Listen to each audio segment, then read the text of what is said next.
Salutations. Aujourd'hui, Call of the Night. Alors dis-moi, ça fait quoi de se libérer? On se sent pas un peu plus léger? La saison 2 de Call of the Night est sortie, c'est donc le moment parfait pour revenir sur sa saison 1. Oh ouais! Que vous voulez faire découvrir ou redécouvrir pour vous donner envie de regarder l'anime ou de continuer avec sa saison 2. Préparez-vous à découvrir ou redécouvrir les lumières de Call of the Night dans cette histoire romantique attrayante. C'est là qu'est ma place, je le sais maintenant. C'est parti pour découvrir ou redécouvrir Call of the Night, une œuvre incroyable, romantique, attrayante, écrite par Kotoyama et adaptée par le studio Liden Film. C'est parti pour faire la rétrospective de cet anime de romance qui sublime la nuit et de ses décors franchement somptueux. Place à l'histoire. Pour la première fois, je sors en douce la nuit. Dans Call of the Night, on suit Koyamori, un collégien de 14 ans, insociable, qui n'arrive plus à trouver le sommeil. Voici son histoire. Il s'apprête à devenir délinquant en faisant le mur pour découvrir la nuit et ses belles lumières et se sentir pour la première fois de sa vie libre de toute emprise. Il va se découvrir un amour pour la nuit, pour ses lumières et cette liberté. Mais pas que. Il cherchera quand même une solution en utilisant ChatGPT, comme chaque enfant de son âge actuellement. Et il lui répondra tout simplement d'aller se bourrer la gueule. Bah oui, ChatGPT est breton.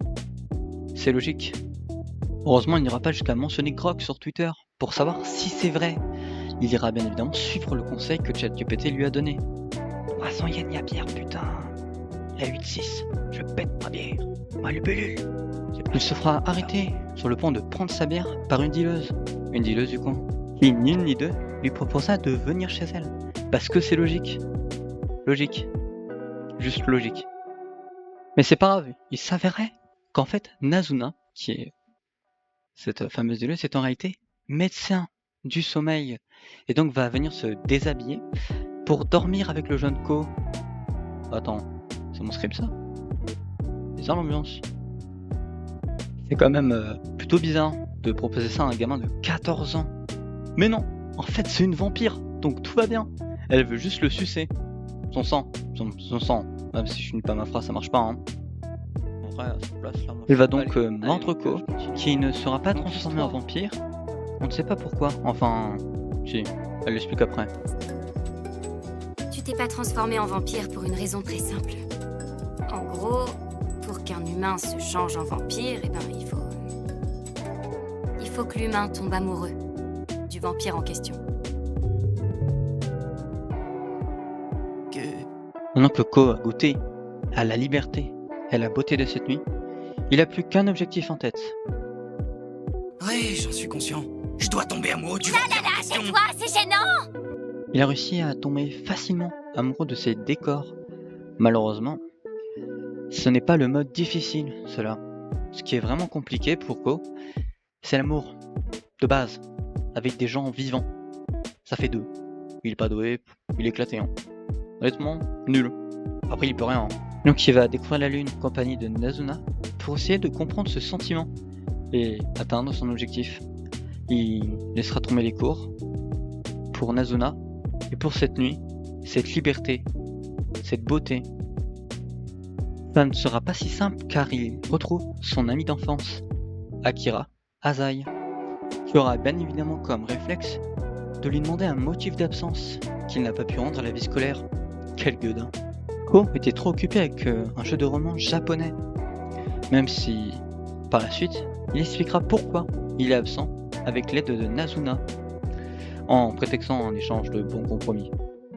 Pas fou l'explication, vraiment pas fou. C'est un échange? De bons procédés, Œil pour œil? dent pour dent. Il lui dira vouloir devenir vampire, ce qui pourrait choquer Akira, bah ne la choque pas, hein, genre vraiment. Je suppose que c'est un objectif de vie comme un autre, félicitations. Merci, je suis soulagé d'avoir enfin trouvé ma voie. Car c'est tout simplement logique. Ton pote veut devenir vampire, c'est normal, pas de problème, normal. Juste, t'inquiète, ça passe. Il va ensuite faire la rencontre d'une autre vampire. Enfin, une vampire. Seri Kikyo, qui ne s'entend pas du tout. Mais genre, vraiment pas du tout avec Nazuna, genre, ça se bat en octogone quand ça se voit quoi. Et la tension monte, coup de pied, deuxième coup de pied, ça frappe. On voit des attaques, ça s'arrête pas. Ko va par la suite rencontrer d'autres vampires qui vont lui dire qu'il doit tomber amoureux de Nasuna avec un délai. Un délai plutôt logique pour certaines personnes, mais un délai de 1 an. Ça a l'air facile pour nous. Mais pour lui, non. Non. Donc ils vont sûrement finir par le buter. Par le tuer. Par l'assassiner. Nous, les vampires, Non. avons une limite d'1 an avant de transformer quelqu'un. Si un humain n'est pas transformé Elle a au bout fait d'1 cliquer an, Mjolnir. nous estimons qu'il n'en est pas digne. Il va ensuite rencontrer Hanko, une MILF, attirée par les mineurs. Comme Ko. Madame Oguisu, voulez-vous partager une merveilleuse nuit de passion et vous abandonner avec moi au plaisir de la chair? Sauf que Ko, il y a 14 ans. 14 ans. Mais par la suite, on découvrira qu'Hanko est une folle, déjà, mais une chasseuse de vampires. Et oui. Regardez les amuser. Ça va pas durer. Ça va pas durer. Qui malheureusement finira par se transformer en cauchemar. Nos 3 protagonistes vont faire face à ce qui mettra dans le futur de l'histoire le doute chez notre cher Ko, qui va faire la rencontre d'un humain transformé en vampire, qui a pour but de s'affamer pendant 10 longues années. Car dans cette histoire, quand un vampire s'affame pendant 10 ans, il meurt. Malheureusement, à la vue de nos 3 protagonistes, la soif de sang a gagné sur sa raison.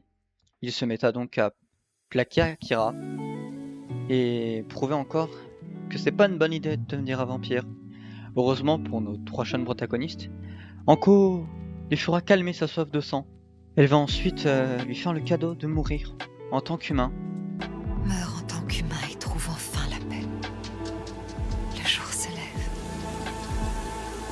Cette scène remettra en cause le jugement que Ko a envers les vampires et envers son objectif. Maintenant que j'ai résumé la base de l'anime, pour vous laisser découvrir la fin bien évidemment, je vais partir sur ce que j'ai aimé. Cela passe bien évidemment par l'évolution de Ko qui, peu à peu, peut-être, découvrira ce qu'est l'amour.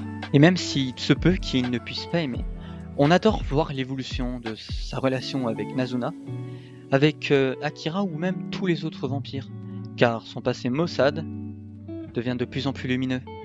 On aimera suivre ces discussions avec Nazuna et même les autres personnages, car malgré que ça se passe la nuit, ça reste très lumineux.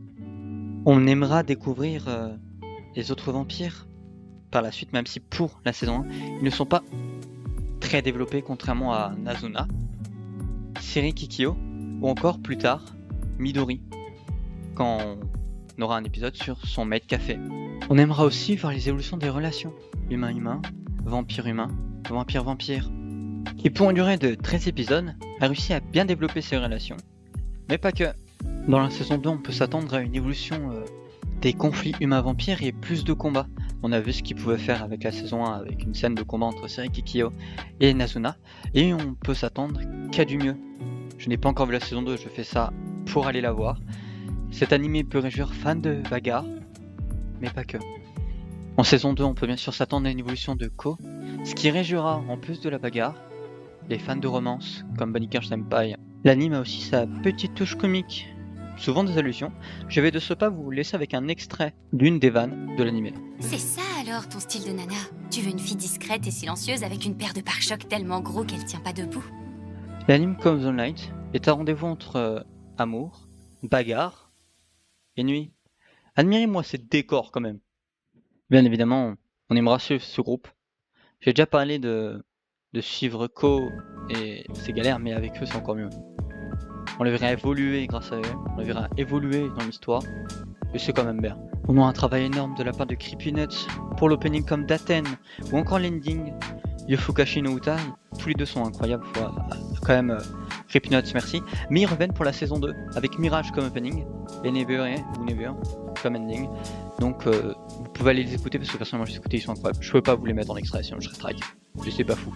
Et où trouver l'anime? Bah c'est simple, il est en VF et en VO, entièrement disponible sur ADN. Je vous laisse aller regarder ça de vous-même. Et c'est parti pour le petit disclaimer. C'est la première fois que je fais une vidéo sur YouTube, que ce soit un anime ou pas. Et forcément la vidéo peut être incomplète. Elle peut avoir certains trous. Bon, certains trous sont voulus pour vous donner l'envie d'aller regarder la vidéo. Enfin, d'aller regarder l'anime. Malheureusement, moi c'est la première fois que je fais ça, donc forcément ça peut être bof.